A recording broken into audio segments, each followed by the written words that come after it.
So the next time you find yourself standing on a beach in Jalisco, maybe near Puerto Vallarta, and you're looking out at that endless horizon, just stop for a second and think about this.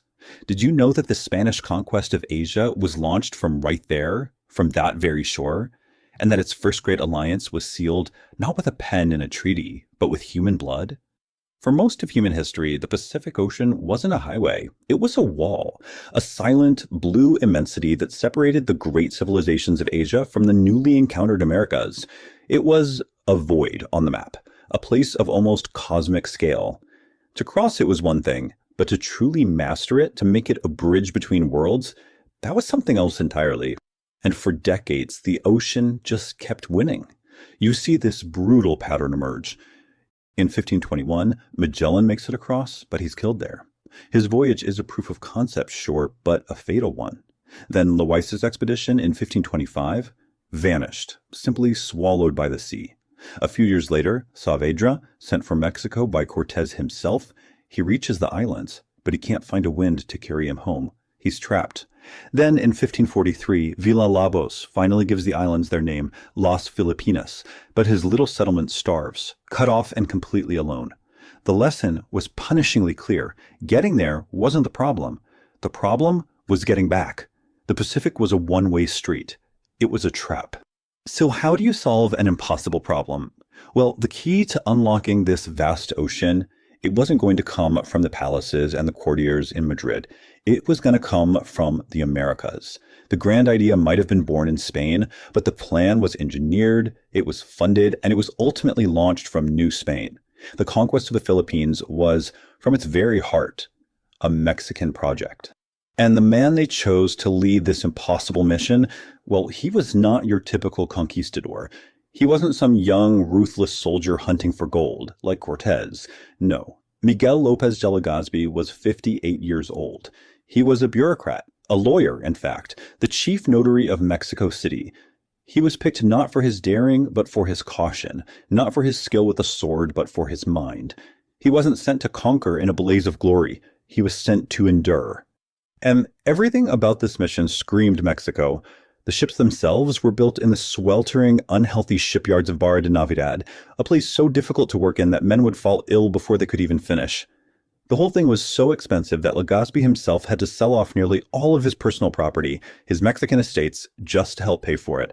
Finally, in 1564, with the blessing of the Viceroy of New Spain, 4 small ships slipped away from that Mexican coast and headed west, a tiny, precarious gamble against an enormous ocean. But here's the crucial part. The thing that changes the whole story. Who was actually on those ships? This was not a Spanish army. Not really. Fewer than half the men were from Europe.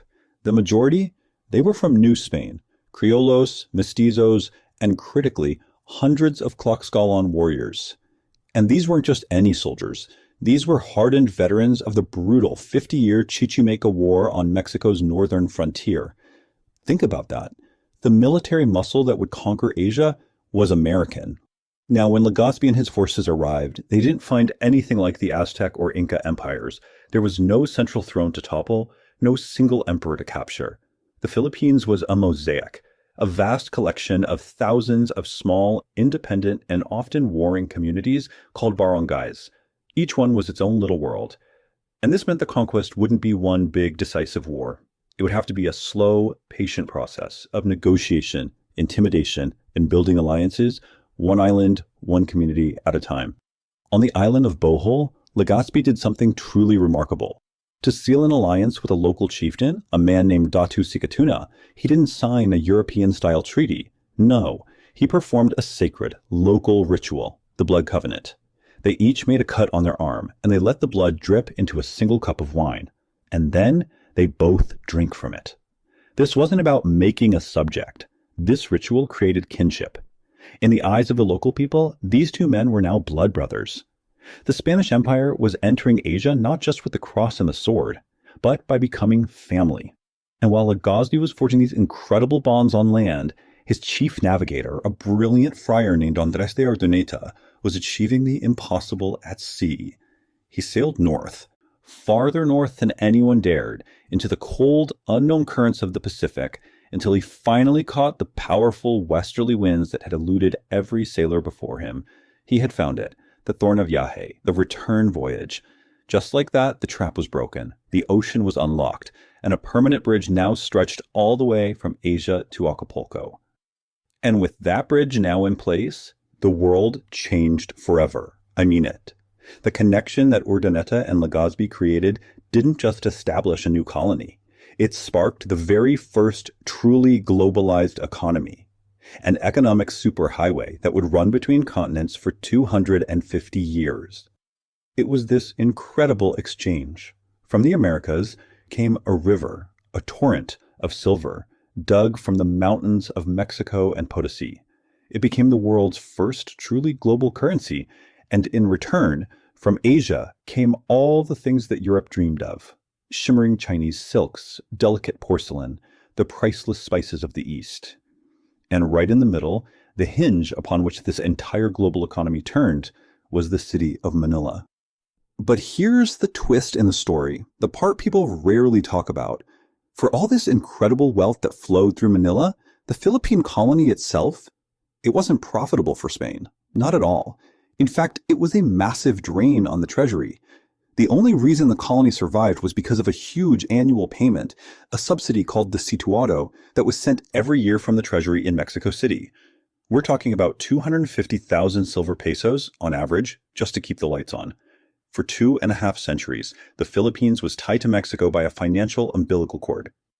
But this connection, this brave new global world, it came at a staggering human price. And acknowledging that price means we have to confront a myth that's been around for a very long time. The idea that the Spanish conquest of the Philippines was somehow gentle or bloodless. You see it in older history books all the time. This narrative that because there weren't massive pitched battles like in Mexico, the transition was peaceful. The initial Spanish entry into Manila, for example, was often framed as a bloodless victory. But that simple story, it hides a much darker, much more complicated truth. The reality is the arrival of the Spanish triggered a catastrophic decline in the native population, very similar to what happened in the Americas. New diseases, things the people had no immunity to, swept through the islands. A system of forced labor called the polo pulled thousands of men from their farms to build the giant galleons, which led directly to widespread famine. And while there was no single giant war, there was constant, brutal, grinding warfare, from the violent storming of towns like Cainta to the centuries-long conflict in the south. And the conquest wasn't just physical, it was social. It was a complete reordering of their world. Before the Spanish, women, and even transgender men, known as bayogin, held immense spiritual power in their communities. But with the imposition of a male-only Catholic priesthood, their sacred roles were erased, their voices silenced. Power was ripped away from local communities and kinship groups and centralized into a new, colonial, and deeply patriarchal order. But Spanish power was never absolute. It could never conquer everything. In the southern islands, they ran into the powerful and long-established Muslim sultanates of Mindanao and Sulu. The Spanish called them Moros, trying to frame this new conflict as just another chapter of their long reconquista against Islam. But this was a war they could never quite win. For over 300 years, the sultanates fought them to a standstill. As one frustrated Spanish friar wrote, "It seems as if God has preserved them for vengeance, that they have not been able to subject them." But all things, even globe-spanning connections, forged in blood and silver, eventually come to an end, and the unique 250-year bond that tied the Philippines directly to Mexico was no exception. The world was changing, and the great age of the Manila Galleon was finally drawing to a close. And after 2.5 centuries, the unraveling happened with stunning speed. In 1813, a liberal government in Spain officially decreed an end to the galleon trade. Just 2 years later, the very last galleon made its final, lonely journey from Acapulco. And then, the final decisive break. In 1821, Mexico won its independence from Spain. The umbilical cord was cut, forever. The Philippines, now set adrift from the Americas, would be ruled directly from a distant and deeply unstable Spain. The Mexican chapter of its history was over. And so that brings us back to where we began, standing on a Mexican shore looking west.